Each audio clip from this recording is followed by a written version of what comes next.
అందరికీ good morning. ఏదైతే SSC GD 2024 batch వాళ్ళు ఏదైతే ఉన్నారో దానికి సంబంధించిన కొంతమందికి క్యాన్సిలేషన్కి సంబంధించిన నోటిఫికేషన్స్, క్యాన్సిల్ ఆర్డర్స్ అనేది నోటీసులు అనేది వస్తున్నాయి. సో రకరకాలుగా వస్తున్నాయి. సో అన్ని రాష్ట్రాల్లోనూ వస్తున్నాయి. ఇంకో 2-3 రోజుల్లో కొంతమందికి అక్కడక్కడ కనిపిస్తాయి. 100లో ఒకరికి ఇద్దరికి కనిపిస్తాయి. నేను ఆల్రెడీ ముందు వీడియోలో చెప్పాను. ఏంటంటే నేను టైం లేక వీడియో చేయలేదు అంతే, లేకపోతే నిన్నే చెప్పేవాడిని. ఆల్రెడీ వాయిస్ రికార్డ్ అని పెట్టాను టెలిగ్రామ్లో. రకరకాల ప్రాబ్లమ్స్ ఉన్నాయి, ఒక్క కారణమనే కాదనమాట. సో ఈ నోటీస్లో ఇది ఎందుకు వచ్చిందనే దాని గురించి నేను చెప్తాను. సో మెజారిటీకి ఇందులో ఉన్న మ్యాటర్ మొత్తం చెప్తాను. ఇక్కడ చూడండి, it is to inform you that during DV document verification for recruitment to the post of constable GD in CAPF, SSF and sepoy in NIA and riflemen GD in Assam Rifles examination 2024 through Staff Selection Commission you have produced OBC certificate 12/8/2024. తన certificate produce పోయి వాళ్ళకి ఇచ్చింది వచ్చి సర్టిఫికేట్కి సంబంధించి 12/8/2024 సంబంధించిన certificate అనేది ఇచ్చాడు. కానీ ఏమంటే అక్కడ అప్లై చేసినప్పుడు వేరే సర్టిఫికేట్ అడ్రస్ ఉంది 2023కి సంబంధించి. వాళ్ళు ఏం చేసిన 2023కి సంబంధించిన సర్టిఫికేట్ అనేది అందులో క్యాస్ట్ సర్టిఫికేట్ పెట్టాడు. తర్వాత మళ్ళీ ఇందులో ఇదేం చేశాడంటే మళ్ళీ కొత్త సర్టిఫికేట్ అనేది సబ్మిట్ చేశాడనమాట. ఇదొక కారణం. నెక్స్ట్ రెండో కారణం ఏమంటే తను అప్లై చేసేటప్పుడు యూఆర్కి సంబంధించి యూఆర్లో అప్లై చేసేటప్పుడు యూఆర్లో పెట్టేసాడు. నెట్ షాప్ కూడా మిస్టేక్ చేసి యూఆర్ పెట్టేసాడు. వీళ్ళు ఏం చేశారు, ఓబీసీ సర్టిఫికేట్ అక్కడ పెట్టేశాడు. ఓబీసీ సర్టిఫికేట్ నేను ఓబీసీ అని చెప్పి ఓబీసీ సర్టిఫికేట్ తీసుకున్నారు. అప్పుడు ఏం చేశారు, సర్లే అని చెప్పి సర్టిఫికేట్ తీసుకుని అన్నారు. గుమ్మని అయిపోయింది ఆడికి. అయిపోయిన తర్వాత ఈ పర్సన్ అనేవాడు సెలెక్టెడ్ పర్సన్. సో ఈ విధంగా రిజెక్షన్ లెటర్లు రావడం అనేది సెలెక్ట్ అయిపోయిన తర్వాత రిజెక్షన్ లెటర్ అనేది ఇస్తారనమాట. సో ఈ పర్సన్ అనేది ఆల్రెడీ సెలెక్టెడ్, ఏదో ఒక దానికి ఫోర్స్ అనేది సెలెక్ట్ అయ్యాడు. సెలెక్ట్ అయినప్పుడు మీకు ఆల్రెడీ నేను చెప్పాను, మొన్న టెలిగ్రామ్లో నేను చెప్పాను. డేటా అనేది ఆన్లైన్ ద్వారా వెళ్తుంది మీది, తర్వాత ఆఫ్లైన్ పేపర్లు పీడిఎఫ్ ద్వారా అనేది మీ డేటా అనేది వెళ్తుంది అనమాట. మీరు ఏదైతే మీరు సెంటర్కి వెళ్ళి మీరు అక్కడ ఫిజికల్ మెడికల్ చెక్ చేసుకున్నారో ఒకసారి బాగా వినండి, అర్థమవుతుంది. చెక్ చేసుకున్నారో అక్కడ పోయిన తర్వాత మీరు జిరాక్స్లు అన్నీ ఇస్తారన్నమాట. ఇచ్చినప్పుడు మీ దగ్గర సైన్ చేయించుకొని ఉంటారు. సో అవన్నీ ఆన్లైన్ చేస్తారు. ఆ ఫామ్స్ అన్నీ ఏదైతే సెంటర్ ఉన్నారో ఆ సెంటర్ నుంచి డైరెక్ట్గా ఎస్ఎస్సి వెబ్సైట్ అన్ని సెంటర్లు కలిపి సిఆర్పిఎఫ్ ఇస్తుంది. సిఆర్పిఎఫ్ నుంచి మళ్ళీ ఎస్ఎస్సి వెబ్సైట్ వాళ్ళకి ఇస్తారనమాట. మీది ఆల్రెడీ రిజల్ట్స్ అనేది ఫైనలైజ్ అయిపోయిన తర్వాత మొత్తం స్క్రీనింగ్ చేస్తారు. మిమ్మల్ని స్క్రీనింగ్ చేసి ఎవరైతే జాబ్ రాలేదో పక్కకు దోసేసి ఎవరికైతే జాబ్ వచ్చిందో వాళ్ళని మాత్రం స్క్రీనింగ్ చేస్తారనమాట. స్క్రీనింగ్ చేసి అంటే మీవన్నీ ఇంకోసారి చెకింగ్ చేస్తారు. వాటిని చెక్ చేసి కరెక్ట్గా వీటి సర్టిఫికేట్లు కరెక్ట్గా ఉన్నాయా లేదా ఏమన్నా మిస్టేక్స్ ఉన్నాయని మొత్తం చెక్ చేస్తారు.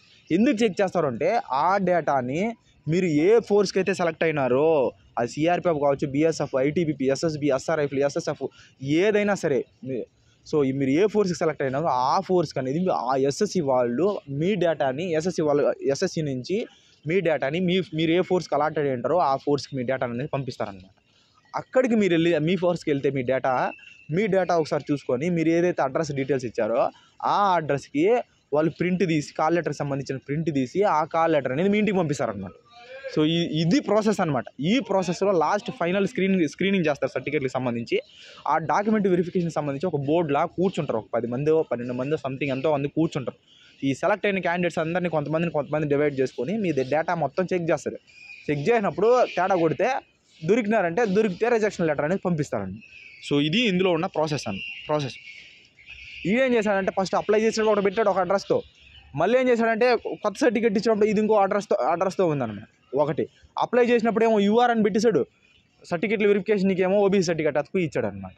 అప్పుడు ఏజ్ తేడా కొట్టేస్తుంది. యూఆర్కి ఏమో 18 నుంచి 23 సంవత్సరాలు ఏజ్ లిమిట్, ఓబీసీకి ఏమో 3 years రిలాక్సేషన్ ఉంది. ఈడేం చేశాడు, రిలాక్సేషన్ కోసం ఓబీసీ సర్టిఫికేట్ తీసుకుపోయి ఇచ్చాడు. కానీ వాడు నిజంగానే ఓబీసీనే. కానీ వాడు ఏం చేశాడంటే నెట్ షాప్ ఒకటి తెరిపి చేయడం వల్ల ప్రాబ్లం అనేది ఇది క్రియేట్ అయింది. ఇలా రకరకాల కారణాలు ఉన్నాయి. ఫేక్ సర్టిఫికేట్లు పెట్టడం, వేలు ముద్రలు పడకపోవడం, వేలు ముద్రలో ఫిజికల్ ఎగ్జామ్ ఒకటేసి ఫిజికల్ ఇంకోటి వేయడం, సర్టిఫికేట్లు ఫేక్ సర్టిఫికేట్లు ముందులో ఎగ్జామ్లో ఒకటి అప్లోడ్ చేసి ఇప్పుడు ఇంకోటి అతుకు ఇవ్వడం, ఇలా రకరకాల కారణాలు ఉన్నాయన్నమాట. ఫోటోలు మార్చేయడం, వేరే ఫోటోలు డిఫరెంట్ ఫోటోలు ఉండడం, ఇలా ఉండడం వల్ల ఈ డాక్యుమెంట్ వెరిఫికేషన్ బోర్డు అనేది చెక్ చేస్తుంది. వీళ్ళందరూ సెలెక్ట్ అయిన వాళ్ళే. ఎవరికైతే రిజెక్షన్ లెటర్లు వస్తున్నాయో వాళ్ళందరూ సెలెక్ట్ అయిపోయి ఫైనల్ అయిపోయింటారు అనమాట. మీరు ఫైనల్ అయిపోయిన వాళ్ళే ఫైనల్గా స్క్రీనింగ్ చేస్తారనమాట. ఆ స్క్రీనింగ్ చేసినప్పుడు మీరు దొరికితే మీకు రిజెక్షన్ లెటర్ అనేది వస్తుంది. తెలంగాణ వాళ్ళకి ఎవరికో ఇద్దరికి వచ్చింది, అది ఎవరికి వచ్చిందో మనకు తెలియదు. మీరు బయటపడితే తెలుస్తుంది, బయటపడకపోతే తెలియదు అనమాట. సో ప్రతి ఒక్కరికి అక్కడక్కడ వస్తుంటుంది. ఇంకా 3-4 రోజుల వరకు వస్తుంది. అది ఎవరికి వస్తుందని మనకు తెలియదు. కానీ అందరికీ రాదు, 100లో ఒకరికి, ఇద్దరికి, ముగ్గురికి అలా వస్తూ ఉంటుంది. సో వాళ్ళని చూసి మీరు భయపడాల్సిన పని అయితే లేదు. ఒకవేళ మీ టైం బాగాలేకపోతే మీకు కూడా రావచ్చు అనమాట. మీవన్నీ పర్ఫెక్ట్గా ఉంటే మీరు భయపడాల్సిన పని లేదు. మీది కరెక్ట్గా లేకపోతే మీకు ప్రాబ్లం అనేది ఉంటుంది అనమాట. ఇది సో ఈ డాక్యుమెంట్కి సంబంధించి ఇక్కడ చూడండి, సెకండ్ పాయింట్కి సంబంధించి మొత్తం ఇదంతా ఇచ్చింది అదే, ఇంతకుమించి ఇంకేం లేదనమాట. ఇక్కడ కూడా ఇచ్చాడు, in view of above your candidate has been cancelled for further process for recruitment to the post of constable GD in CAPF, SSF and sepoy in NIA and rifleman GD SR rifle examination 2024 through Staff Selection Commission సంబంధించి. So ఏదైతే next further process సంబంధించి ఏదైతే ఉందో, మీకు call లెటర్లు పంపించేది, మీకు joining process ఇవంతా ఉంది చూడండి, అందులో నుంచి మిమ్మల్ని తీసేశారు. ఇప్పుడు మీకు ఇంకా ఈ నోటిఫికేషన్ మీరు నాట్ ఎలిజిబుల్ అండి. అవన్నీ మీరు ఏదైతే ప్రాబ్లం చేసింటారో, మీకు తెలిసి ఏం ప్రాబ్లం చేశారో, సో ఆ రకరకాల ప్రాబ్లంలు ఉంటాయన్నమాట. ఏ ప్రాబ్లం అయితే చేసింటారో ఆ ప్రాబ్లం మీరు రెక్టిఫై చేసుకొని కొత్త నోటిఫికేషన్కి మళ్ళీ మీరు అప్లై అనేది చేసుకోవచ్చు. ప్రస్తుతానికి ఈ నోటిఫికేషన్ మాత్రం మీరు ఎలిజిబుల్ అనేది లేదు. సో ఇది ఇందులో ఉన్న మెయిన్ ప్రాబ్లం.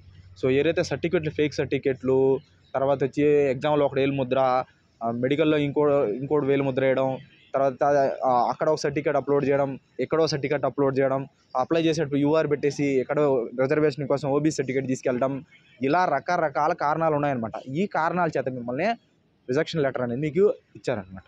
సో ఇది దీనికి సంబంధించి యొక్క అప్డేట్. ఇప్పుడు ఇందులో ఎవడైతే ఉన్నారో తీసే రిజెక్షన్ లెటర్ వచ్చిందో, మీరు సెలెక్టెడ్ క్యాండిడేట్స్, మీరు ఫేక్ సర్టిఫికేట్లో ప్రాబ్లం క్రియేట్ చేయడం వల్ల మిమ్మల్ని రిజెక్ట్ అని చేశారు. అది డాక్యుమెంట్ వెరిఫికేషన్ బోర్డు చేస్తుంది, ఆ బోర్డు వాళ్ళే చేసేది. ఎందుకంటే ఫైనల్ స్క్రీనింగ్ చేసినప్పుడు మీరు దొరికితే మిమ్మల్ని డైరెక్ట్ రిజెక్ట్ చేసే హక్కు వాళ్ళకి అనేది ఉందన్నమాట.